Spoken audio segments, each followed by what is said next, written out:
Kurdi var. Kurdi, sisklita, xortsit. Являюсь вором в законе. Kurdi var. Kurdi xar? Конечно. Ну, вор в законе. Вор Вор в законе или просто не имеет.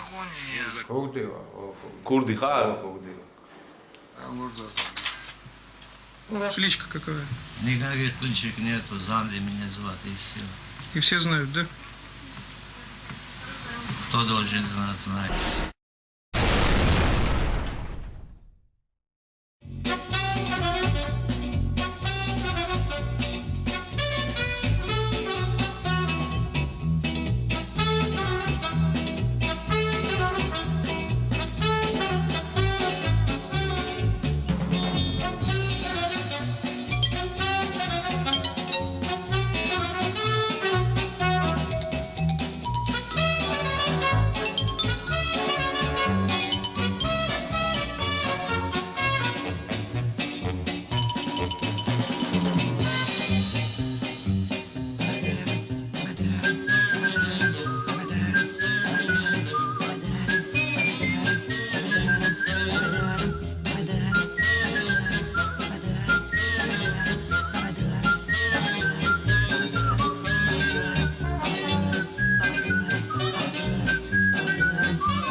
სანამ მე საქართველოს პრეზიდენტი ვარ, ქურდები საქართველოში ვეღარ გაიჯეჯილებენ.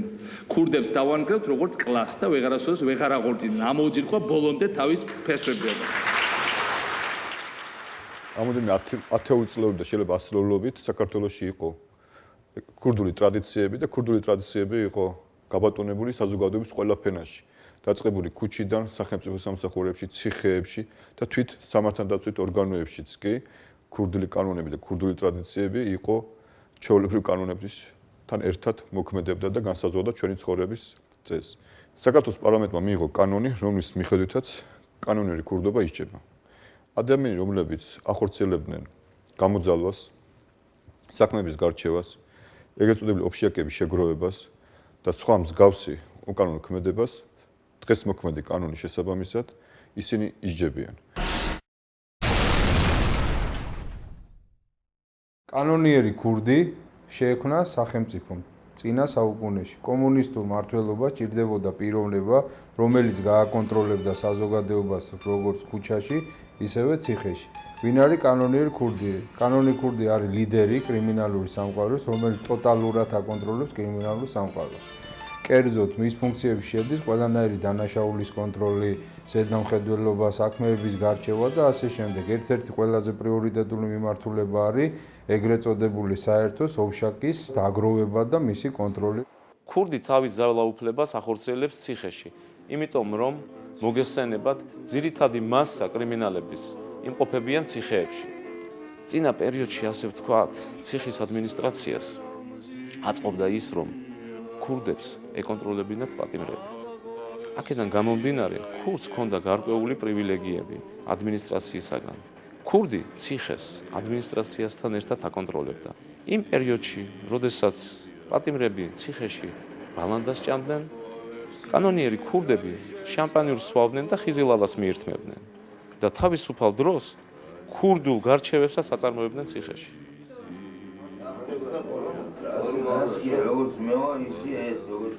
ბოლო პერიოდის ნათელი მაგალითია ეგრეთ წოდებული კანონიერი ქურდის წრიპას, ქურაზბედიანის გასეირნება ჭრელ აბანოებში.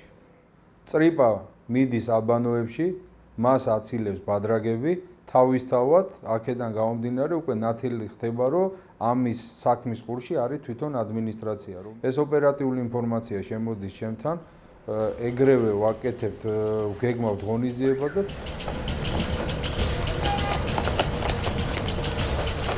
შევდივართ აბანოში და შეგი ხდება ესეთი სცენა. წრიპა და ვიღაც მოერთი ადამიანი ბასეინში ჭუმპალაობენ და მათ კიდენ ვიცავს ორი ბადრაგის თანამშრომლები. მათ მას სადეს წინააღმდეგობის მოგაწევა იქ ადგილზე. ჩვენ ისინი ავიყვანეთ იქ, განვაიარაღეთ და 4-ვე იქნა ჩვენს მიერ დაკავებული.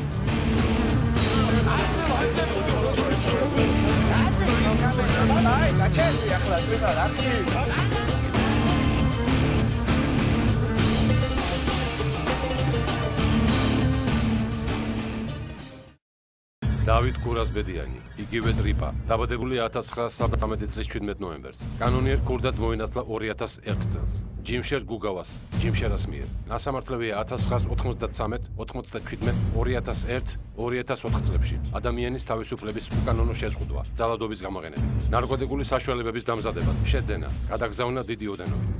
მიმალვის დროს სარგებლობდა ყალბი პასპორტით, დავით ონიანის სახელზე. იყო სვანური კრიმინალური დაჯგუფების წევრი. 1996 წელს ბათუმში კანონიერი ქურდის გიორგი ჩხაიძის მკვლელი თემურ დიასამიძე მოყვა. ყოველივე ამის შემდეგ იცვლება ადმინისტრაცია, ციხეებში ვყარდება წესრიგი, რომელიც უნდა იყოს ციხეში. ახალი ადმინისტრაციის პირობებში ჩვენაც გავაკეთეთ ეს იყო, რომ აბსოლუტურად ყველა, ვინც კი ოდნავ მაინც საბუძვლიანი ეჭი არსებობდა, რომ კავშირში იყო ამ კრიმინალურ ავტორიტეტებთან, კანონიერ ქურდებთან, ფინანსურ გარიგებებში, სხვა სახის ურთიერთობებში, ყველა ადმინისტრაციის თანამშრომელს, ციხის დირექტორებს ყველას დავატოვებდნენ თანამდებობა.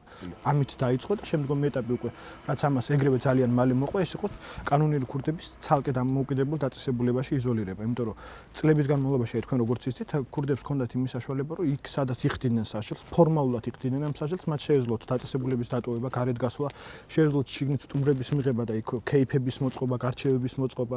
ამიტომ ჩვენ უბრალოდ ავიღეთ და ძალიან მარტივი რაღაცა გავაკეთეთ. ყველა ეს კრიმინალური ავტორიტეტი ერთ ციხეში შევიყვანეთ და უბრალოდ სრული ამ თვითონ მნიშვნელობით ჩავკეტეთ კარები. ქურდებს ეცვლებათ ეგრეთ წოდებული მათი პალაჟენია, კერძოდ ეკეტებათ საკნის კარები, ერთმევად მობილურები და გარკვეული შეზღუდვებები აქვთ როგორც ყველა პატიმარს.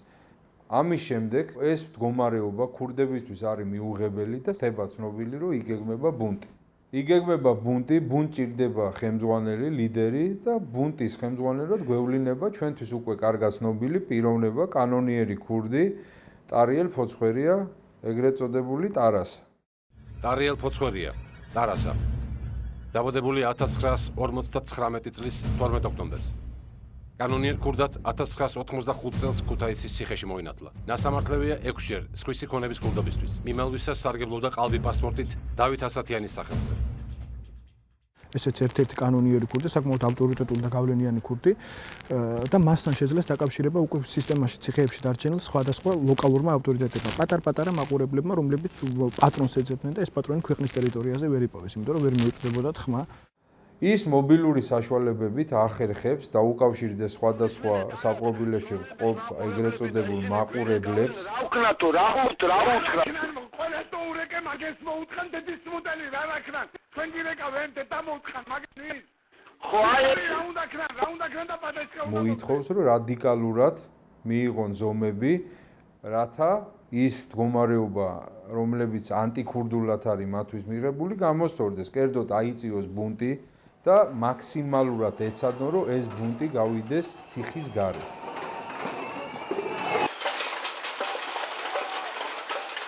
მასიური არეულობები იყო თითქმის ყველა ციხეში, პრაქტიკულად აბსოლუტურად ყველა ციხეში, მაგრამ როგორც ვითხარით, განსაკუთრებული სახე ამან მიიღო მეხუთე საპყრობილეში.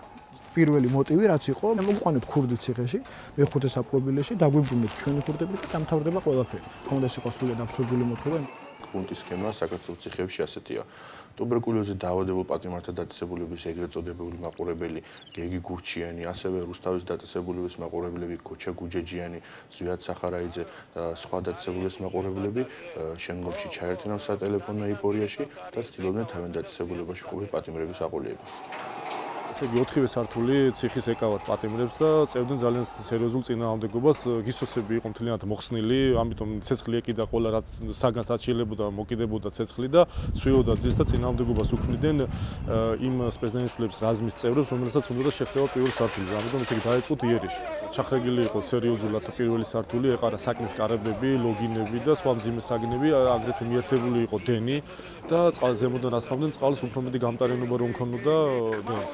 ციხეში შიგნიდან ისროდა სროლის ხმებით, პატიმრები იყვნენ შეიარაღებულები და მესამე სართულის შეღწევი რო დავიწყეთ, რამოდენიმე გასროლა იყო სპეცდანიშნულების რაზმის მიმართულებით.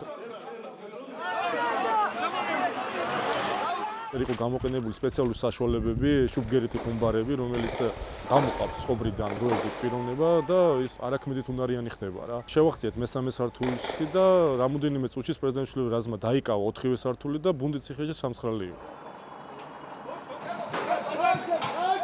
თითქმის დილამდე გვეჭირა ჩვენ ეს პერიმეტრი გადაკეტილი ქონდა მთლიანად ციხის მიმდებარე ტერიტორია, უკვე დილისთვის ციხეში ჩამცხრალი იყო ბუნტი და ამ მღელვარებამ უკვე ქუჩაში გადმოინაცვლა. იქ პატიმრთა ახლობლებიდან ათასავები უკვე აწვებოდნენ ციხის კარებს, იქცეოდნენ ძალიან აგრესიულად, იყო ბევრი ბოთლების სროლა, ქვების სროლა. რამდენიმე პიროვნება იყო ჩვენს მიერ დაკავებული ადმინისტრაციული წესით და შემდეგ გადაყვანილი სასამართლოში. და სისტემატიურად ყოველთვის ცდილობდნენ ქუჩის გადაკეტვას. რათა ამით უნდათ რაღაც მასიური არეულობის ფონი შეექმნათ ციხის მიმდებარედ. საღამოს უკვე მთლიანად კონტროლს ექვემდებარებოდა სიტუაცია უკვე გარეთაც. ერთი ჩემი თხოვნა არის ესა, რომ კანონიერი ქურდი უნდა იყოს ზონაშიც და ციხეშიც. გაგვაჩნდა გარკვეული მტკიცებულებები, რომელიც ადასტურებდა ტარიელ ფოცხვერიას უშუალო მონაწილეობას და ხელმძღვანელობას და იგეგმება ოპერაცია, რათა ტარას ფოცხვერია მიეცეს პასუხისგებლობაში და დგინდება ძებნელის ადგილსამყოფელი, იგი ხშირად იცვლიდა თავშესაფარს და იმ პერიოდისთვის იმყოფებოდა ქალაქ იალტის ტერიტორიაზე. Ჩვენ მივაწოდეთ ეს მონაცემები უკრაინელ коллегებს. Он разыскивался правоохранительными органами Грузии. При задержании у него был обнаружен паспорт гражданина Украины. В настоящее время проверяется законность получения этого паспорта, а также возможность экстрадиции его за пределы Украины. უკრაინაში იგი ცდილობდა თავის დანაშაულებრივი საქმიანობის გაგრძელებას, კერძოდ ცდილობდა სპორტულ ტრანსფერებში კანონიერი ქურდების ინტერესების გატარებას და სპორტსმენების ყიდვა-გაყიდვის ოპერაციებში მონაწილეობას. ყველაფერი რასაც თქვენი შესაძლებელია გამოყენებული იქნეს თქვენს წინააღმდეგ სასამართლოში. ტარასა უშუალოდ ხელმძღვანელობდა ამ ოპერაციას და ბუნდს. გამოთქვა პრეტენზია, რომ ის ხმა, რომელიც გააჩნია სამართალდამცავ ორგანოებს, არ არის მისი. მენი აზრი გვაინტერესებს ქურდების პირობები. აკევით მაგენის დედამოწა და იქნება ეს ნაფოზრები მე ის. ხო, გასაგებია ტარას.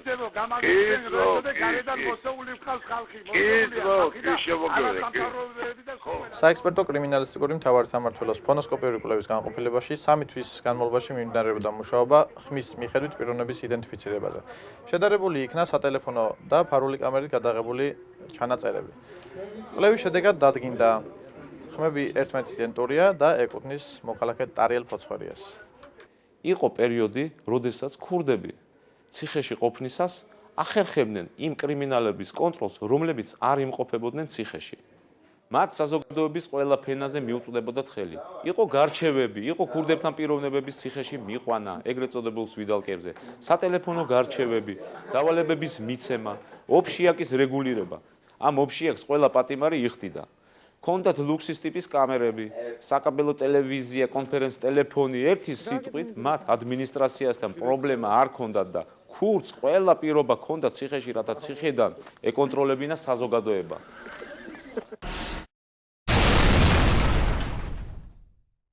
ამის ნათელი მაგალითი არის კანონიერი ქურდი ზვიად პაპიაშვილი, რომელიც უკვე ხანძლივი პერიოდის განმავლობაში ზის ციხეში. ზვიად პაპიაშვილი, იგივე ზვიადა. დაბადებული 1974 წლის 30 ოქტომბერს. ქურდად მეხუთე საპრობილეში მოინათლა. ნასამართლები მრავალჯერ სხვისი ქონების ქურდობისთვის და ავტოსატრანსპორტო საშუალებების გადაცემისთვის. იგი წლების განმავლობაში იყო ეგრეთ წოდებული ლოტკინური დაჯგუფების ლიდერი, კრიმინალური ავტორიტეტი. იგი სისტემატურად თავის ჯგუფის წევრებთან ერთად ახდენდა მოქალაქეების დაყაჩაღებას, დაშინებას, დარეკეტებას, ფულის გამოძალვას, აგრეთვე მოპარული მანქანების უკან დაბრუნებას გარკვეული თანხის საფასურად. ერთ-ერთი ასეთი ყაჩაღური თავდასხმის დროს ერთ-ერთ ოჯახზე მოხდა შეტაკება პოლიციასთან, რა დროსაც მისი ერთ-ერთი თანამზრახველი ლიკვიდირებული იქნა, ხოლო თვითონ იქნა დაჭრილი. მოხდა მისი დაკავება და უკვე შესახლება ციხეში. ესი ერთი აკასია, მოკლედ, თავისი სამი აპლოიმენტი. ამის მერე უკვე იწყება მისი კარიერა, ეგრეთ წოდებული როგორც კანონიერი ქურდის. იგი ციხეში მოინათლა და გახდა კანონიერი ქურდი. ციხიდან უკვე ტელეფონების და თავისი ჯგუფის წევრების, რომლებიც გარეთ იყვნენ დარჩენილი მეშვეობით, ეწეოდა ანალოგიურ ქმედებებს. ზუიას, ახლა მომისმენი, აგერ მოვიდეთ მე და ჯემალა ვლაპარაკობთ. თუ დამემტკიცეს რომ მე ვალი მაგო მე ჯარიმასაც გადავხდი ზემოდან. სამი სული ეუბნება თავის აჩივიდეცებით, მაგის დედა მოვთხანდა, ეხლა ჩვენ უნდა გადაუწყვიტოთ მან, ხო? და შენ თვითონ დაელაპარაკე რა, ერთი წუთით. მალ შენ კი მაგრამ რო გეძახით და რო გიბარეთ, რატო არ მოდიხარ ერთი? ვინ დამიბარა ერთი ზია? აგერ თემური. შენ შემოგივლე მომისმინე ერთსა და აგერ არის მანდარი თემურა, აგერა ვარ მე, ძმაო და ჩვენ გადავწყვიტავ, შენ გაქვს თუ არა გადასახდელი, გამიგე? საქმე მდგომარეობს შემდეგში. რუსეთში მოღვაწეეთ ქართულ ბიზნესმენს შექმნა ფინანსური პრობლემები თავის ბიზნეს პარტნიორებთან, რომლებმაც საქმის გარჩევის მიზნით საქმეში ჩართეს კანონიერი ქურდი ჩერმენა, რომელმაც აღნიშნულ ბიზნესმენს დააკისრა 59000 ამერიკული დოლარის გადახდა. მას აღნიშნული თანხა რუსეთში არ გადაუხდია, თბილისში მას უკავშირდება პატიმრობაში ყოფილი კანონიერი ქურდი ზვიად პაპიაშვილი, რომელიც კატეგორიით მომით მოითხოვს მისგან აღნიშნული თანხის გადახდას. აღსანიშნავია ის გარემოებაც, რომ მასზე ზეწოლისა და მისი ოჯახის დაშინების მიზნით ღამის საათებში მის საცხოვრებელ ეზოში ხდება ხერხუმბალის აფეთქებაც. აღნიშნული შემდეგ საქმეში ზვიად პაპიაშვილის მითითებით ერთვება დანაშაულების სამყაროს კიდევ ერთი წარმომადგენელი თემურ ქურდიანი. ხდება ეგრეთ წოდებული ქურდული გარჩევა. მე ვარ თემურა ქურდიანი. პროსტა მთხოვეს, იციან მე ვარ გარეთ, მე ამ საქმეს ვარეგულე, მე მთხოვეს და მე ვიცი რა მოხდება და როგორ მოხდება ჩემო. ბედურება არ მოხდეს ჩემო. გიხსნი რა, რა წესია ჩემალ და ხოხე და მგლის კანონი მოქმედებს თო. ფულის გულისთვის ყველაფერს აკეთებს თო. მე მილიარდები შეונה შემელე 93, 14, 15, 16 წლის დასაწყისი ჩვენი იყო მთელი ქალაქის და საქართველოს მანეთი არ მიშეისე წავედი პაპექშია $200 ჩემო. რისი გულისთვის? დავეტაკე კვირაიას, დავეკეტაკე ბალუაშვილს, დავეკეტაკე ფოჩხუას. პირველ პირებს. ის რაც დავეტაკე, იცი ხალხის გულისთვის, რომ ბიჭო ნუ წეწავთ ამ ხალხს თო. ხალხი ისე სადირა გაწეწებისაც აქვს. ნუ წეწავ დამპირდნენ დედას მოგიტყნავ ჩვენი დრო მოვა. ეგრეც გამიკეთეს. ერთი კაცი ჩელიაბინსკში იძახის ვალი აქვს. მეორე ხალხი ერთი მხრის არის მოსკოვში თან ორნი იძახიან ვალი აქვს და მესამე მხარე რომელიც ყველაზე მთავარია იმისი აქვე კარდავას ხალხი. შენ ოღონდ გაიწია და 10000 პადაგრე გაჩუქებ. თუ დამიმტკიცეთ მე ამაფეთქო და თუ არა ისე ნუ მაფეთქებს იცოდეს. არა მაქო ვალი და მოუკლა თულს არ ვიხდიო? თუ გადასახდელი თუ ვალი მაგო ძმაო კიდე პლუს თავსაც დავიჯერა მე. ადექით ხო და სანამ თქო დამე გადაწყდათ ხო 1.50 თქო 20000 დოლარი თქო რამდენი 20 ხო გადაახვიეთ ხო ის ბიჭებს რაღაცა გაუსწოროთ ხო მოპოვებული იქნა საკმაისი მტკიცებულებები, რის საფუძველზეც თბილისის ერთ-ერთ რესტორანში ჩატარებული სპეცოპერაციის დროს ხდება თემურ ქურდიანის დაკავება.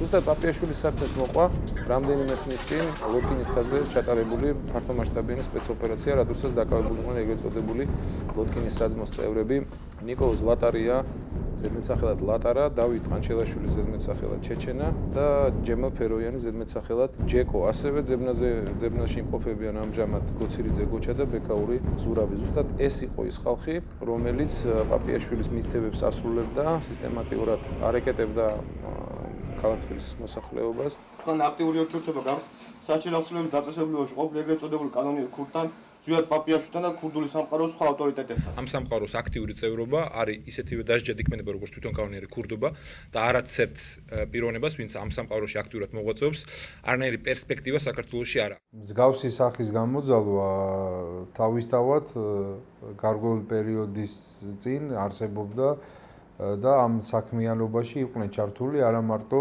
კანონიერი ქურდები.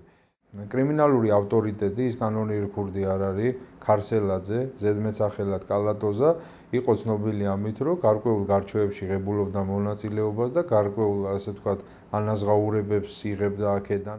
დავით ქარსელაძე იგივე კალატოზა.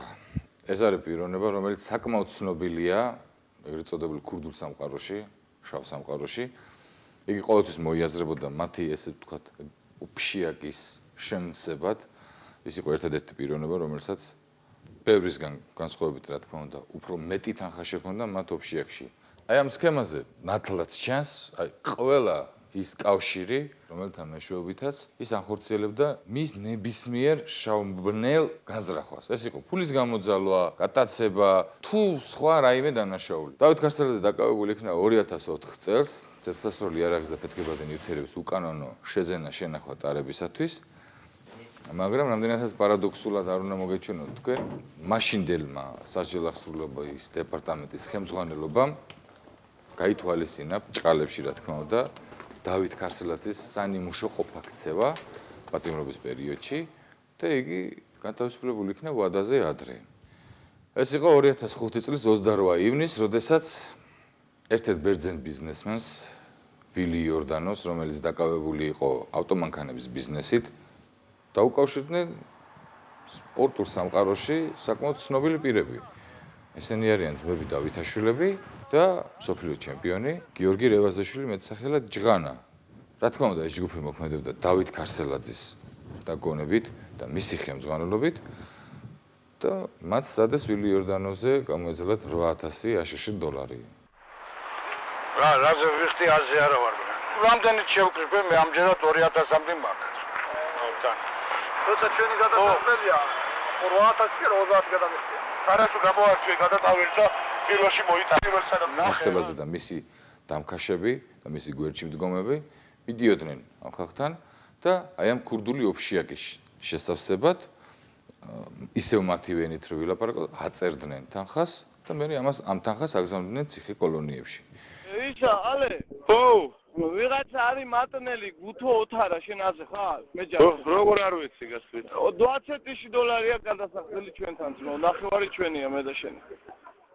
ჩვენ გაგვაჩნდა საკმარისი მტკიცებულებები, სატელეფონო მოსმენები, სადაც ნათლად ჩანს, რომ არავითარი გარჩევა არ არის, არავითარი ვალი, არავის ეს არის ელემენტარული გამოძალვა, იმიტომ რომ იქ არის მომენტები, როდესაც ამათ ერთმანეთში საუბარში უკვე გამოძალულ ფულს ინაწილებენ ერთმანეთში და იპედრომის მიმდებარე ტერიტორიაზე ხდება ამ პიროვნებების დაკავება.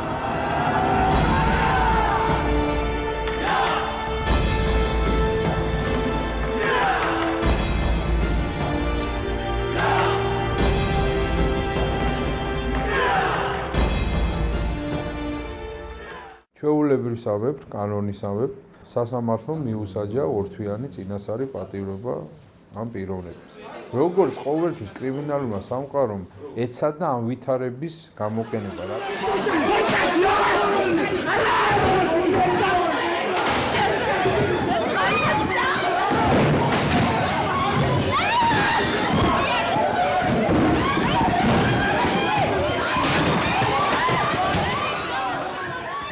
სასამართლოდან მოვლენები გადმოდის ქუჩაზე, კერძოდ მოჭიდავეებს ყავს თავისი მომხრეები, რომლებიც არიან უკმაყოფილო, კრიმინალები თავის მომხრეებს უკავშირდებიან და აიძულებენ, რომ გამოვიდნენ ქუჩაში. ოპოზიცია აკვირდება ვითარებას და თავისთავად ისარგებლა მომენტით და ისიც გამოვიდა ქუჩაში. ხდება რუსთაველის ქუჩის პარალიზირება და გადაკეტვა.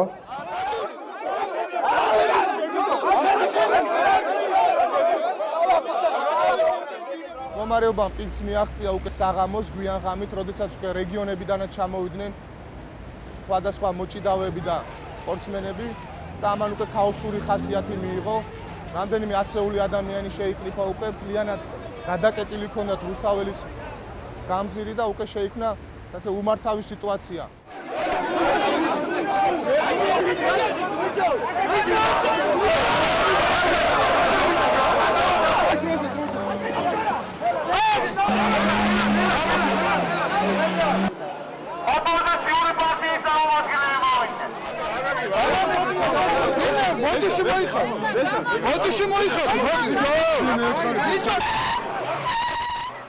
ამ დროს უკვე საჭირო იყო გარკვეული გეგმის დასახვა და ჩვენ სამინისტროს სხვა დანაყოფებთან ერთად შევიმუშავეთ გეგმა, ანუ პოლიციის საპატრულო მანქანების კორდონებით და ფეხოსანი პოლიციელებით შევედით შუაში, გავწიეთ ეს კორდონები გარშემო და ამით მოვახდინეთ გზის გახსნა და უკვე წესრიგის აღდგენა, მოძრაობის აღდგენა.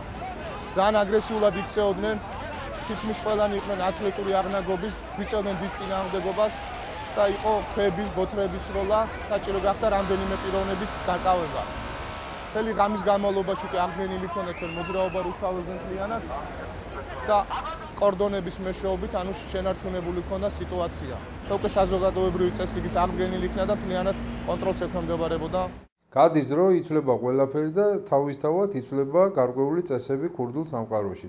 კერძოდ ხდება გარკვეული ქურდების ტრანსფორმირება უფრო ახალ ფორმაში. ზაქარია კალაშოვი, იგივე კნიაზი, მალადოი. დაბადებულია 1953 წლის 20 მარტს. კანონიერ ქურდად მოინათლა აივას ავდოიანის ჭიპიას მიერ. ნასამართლევია 5 ჯერ ცხვისი ქონების ქურდობისთვის.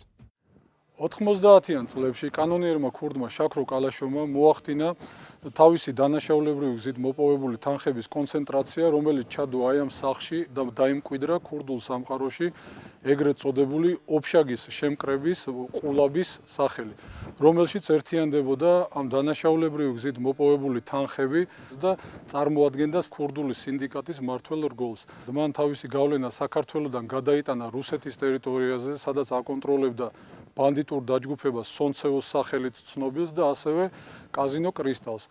ამის შემდეგ მისი გავლენა უკვე ვრცელდება დასავლეთ ევროპის ქვეყნებში. მან თავისი კაპიტალის დაბანდება მოახდინა ესპანეთში, სადაც პრაქტიკულად ახდენდა დანაშაულებრივი გზით მოპოვებული თანხების გათეთრებას. იმ პერიოდში, როცა იმყოფებოდა რუსეთის ტერიტორიაზე, მის უსაფრთხოებას უზრუნველყოფდა და მას იცავდნენ რუსეთის უშიშროების ფედერალური სამსახურის თანამშრომლები.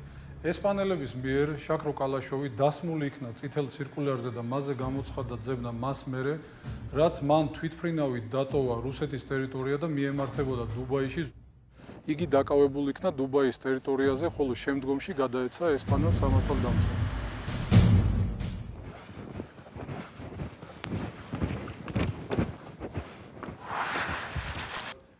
ეს არის შაქრო კალაშოვის ეგრეთ წოდებული სამუშაო კაბინეტი, არის მოწყობილი განსაკუთრებული თავდაცვის სისტემებით, როგორც მინები არის დაჯავშნული, ისე შემოსასვლელი კარები და თუ თავდასხმა მოხდებოდა და განსაკუთრებული რამე ინციდენტი შეიქმნებოდა, ოთახი იკეტებოდა ავტომატურად და პრაქტიკულად წარმოადგენდა ბაროკამერას და შაქრო კალაშოვი შეძლებდა კიბით ზევით მეორე სართულზე ასვლას, საიდანაც უკვე ვერტმფრენით დატოვებდა სახლის ტერიტორიას. ამავე რიცხვს მიეკუთვნება კიდე ერთი ცნობილი კანონიერი ქურდი, ცნობილი ბჭყალებში, ტარიელ ონიანი, რომელმაც ტარიელ კალაშოვთან ერთად შეძლო იმავე საფეხურზე ასულიყო, ესე იგი, ეგრეთ წოდებული ქურდები, რომლებიც გარდაიქმნენ მაფიოზებად. იმავე ესპანეთში მის მიმართ აღზრულია სისხლის სამართლის საქმე, დღესდღეობით ტარიელ ონიანი იმყოფება ამ წუთისთვის ინტერპოლის ძებნაზე, შეძლო ონიანმა ესპანეთიდან გაქცეულიყო, ასე ვთქვათ და დღეს თავს აფარებს რუსეთის ფედერაციაში. იმ ქვეყნებში, იგივე ჩვენს მეზობელ ქვეყნებში, განსაკუთრებით რუსეთში, კანონიერი ქურდები კომფორტულად თავს გრძნობენ მხოლოდ ერთი მიზეზის გამო, რომ მათ აქვთ კავშირები როგორც პოლიტიკურ, ასე სამართლებრივი ორგანოების ხელმძღვანელებთან და მათთან ერთად აკეთებენ ან ბიზნესს, მათთან ერთად ეწევიან უკანონო საქმიანობას. შეუძლებელია ვერც ერთი ნაცი კანონიერი ქურდი ვერ განახორციელებს თავისუფლად საკუთარ საქმიანობას, თუ ეს შეთანხმებული არ იყოს სამართალდაცვით ორგანოებთან და საქართველოში წლების განმავლობაში ქურდებს უფრო იყენებდნენ პოლიციელები, უფრო იყენებდნენ პოლიტიკოსები, უფრო იყენებდნენ სხვადასხვა თანამდებობის პირები, ვიდრე პირიქით და სწორედ კანონიერი ქურდების, ანუ ქურდულის ტრადიციების დანერგვა, ეს იყო შეთანხმებული კრიმინალურ სამყაროსა და პოლიტიკურ ან სამართლებრივი ორგანოების მიერ, რათა კანონიერ ქურდებს, მოხელებს ერთად ეკეთებინათ ფული. რა ხდება ახლა? ესე იგი, ყავს კანონიერი ქურდები მე-7 საპყრობილეში, რომელიც არიან იზოლირებული, მეორე ეგრეთ წოდებული კასტა მაფიოზე ქურდების, რომლებიც ერთი იმალება და მეორე ესპანეთშია და სად არის დანარჩენი მასა ქურდების? ჩდება ესეთი კითხვა. პასუხი ნათელია. სხვადასხვა საშუალებებით, გვარების და საბუთების გაყალბებით, მათ შეძლეს საქართველოს ტერიტორიის დატოვება, გაქცევა და დღესდღეობით ძალიან დიდი ჯგუფი კანონიერი ქურდების იმყოფება დასავლეთ ევროპის ქვეყნებში. მაგალითად, მინდა მოგიყვანოთ ბოლო მოვლენები, რომლებიც იყო დაკავშირებული კანონიერ ქურდთან, ზედმეტ სახელად გლეხოვიჩთან, მახარობლიძე, რომელმაც ავსტრიაში ყოფნის პერიოდში შეძლო შეექმნა მძლავრი კრიმინალური დაჯგუფება ქსელი, რომელიც თავისთავად კრიმინალს შადიოდნენ ავსტრიის ტერიტორიაზე და ეს მაჩვენებელი არაერთხელ იყო ტელევიზიით გადმოცემული და გაშუქებული, რომ 2000-მდე ქართველი არის დაკავებული და დღეს სასჯელს იხრის ავსტრიის საპყრობილეში და ჩვენთვის სამწუხაროდ ძირითადად ქურდობით იყვნენ დაკავებულები. ვინ იყო ამათი ხელმძღვანელი? ამათი ხელმძღვანელი უშუალო მართველი და ლიდერი იყო გლეხოვიჩი. ზაალ მახარობლიძე, იგივე გლეხოვიჩი. დაბადებული 1965 წლის 18 მარტს. ქურდად 1990 წელს მოინათლა. ტარიელ ონიანის, თემურ ნემსვიწვერიძის და ავთანდილ კობეშავიძის მიერ. გასამართლებულია 1991-2002 წლებში. პოლიციელისათვის წინააღმდეგობის გაწევა და ცეცხლსასროლი იარაღის უკანონო ტარება. ჩვენმა კოლეგებმა ჩაატარეს დაკავება, ჩართული იყო სპეცდანიშნულების რაზმი კობრაც, იმიტომ რომ ამ რას იყენებენ განსაკუთრებულ შემთხვევაში, როცა ასე ვთქვათ, დასაკავებელი ობიექტი არის განსხვავებულად საშიში. ზაალ მახარობლიძის ბინის ჩხრეკისას ამოღებული იქნა საქმისთვის მნიშვნელოვანი დეტალები, რომლებიც მოიცავდა მის მიერ და მისი სინდიკატის მიერ დასავლეთ ევროპაში მცხოვრები მოქალაქეებისაგან, მათ შორის მსხვილი ბიზნესმენებისაგან ამოღებული თანხების რაოდენობას, პერიოდულობას, რა პერიოდით იყო ეს თანხები გამოძალული. ამ ფაქტს ჰქონდა ძალიან დიდი გამოხმაურება ავსტრიის პრესაში და ტელევიზიითაც. ერთ-ერთ გაზეთში, კერძოდ ერთ-ერთ ავსტრიის გაზეთში ასეთი სიტყვებიც იყო მოყვანილი, როცა საქართველოში პოლიტიკის შედეგად და სამართალდამცავ ორგანოების მუშაობის შედეგად კანონიერ ქურდებ ფეხქვეშ მიწა ეწვის, ისინი მორბიან ევროპაში. ამიტომ ჩვენს უცხოელ კოლეგებთან, განსაკუთრებით ეს ეხება აღმოსავლეთ ევროპის და ევროპის ქვეყნებს, როგორიც არის უკრაინა, ავსტრია, საფრანგეთი, ესპანეთი, ძალიან აქტიურად დავიწყეთ მუშაობა, რათა იმ კანონიერი ქურდების მოღვაწეობა, ქართველი კანონიერი ქურდების მოღვაწეობა სწორედ ავკვეთოთ და შევზღუდოთ მათი გავლენა საქართველოს კრიმინალურ სამყაროსთან და მათი საქმიანობა, კრიმინალური საქმიანობა იმ ქვეყნებში, სადაც ისინი არიან.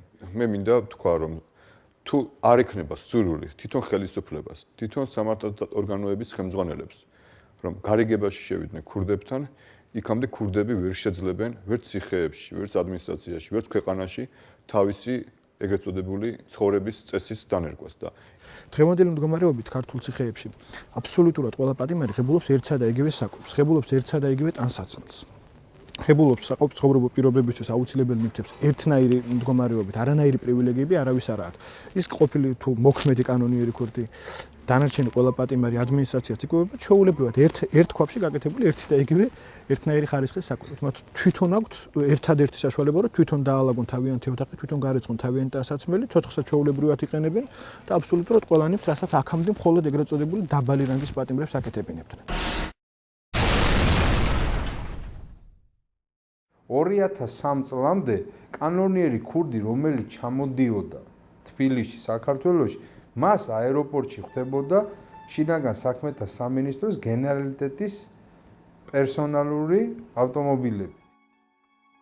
ფაქტებიც ვიცი, ჩვენ როცა ოპერატიული თანამშრომელი თბილისში და სხვა კუთხეში იზრდებოდა მხოლოდ იმისათვის, რომ მან გაბედა და ქუჩაში გააჩერა კანონიერი ქურდის ავტომობილი. მას ჯიდნენ ძალიან დიდი თანამდებობის პირები. ეს იყო ფაქტი. დღეს საქართველოში ესეთი რაღაცა არ არსებობს.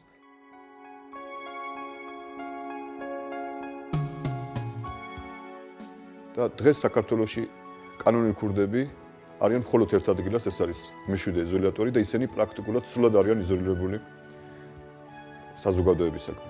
დღეს შეგვიძლია ვთქვათ, რომ კანონიერი ქურდები საქართველოში კანონიერ ქურდებს პრაქტიკულად არავითარი გავლენა აღარ გააჩნიათ. არც ეკონომიკური, არც ფინანსური, არც პოლიტიკური და მათ შორის არც კრიმინალურ სამყაროზე.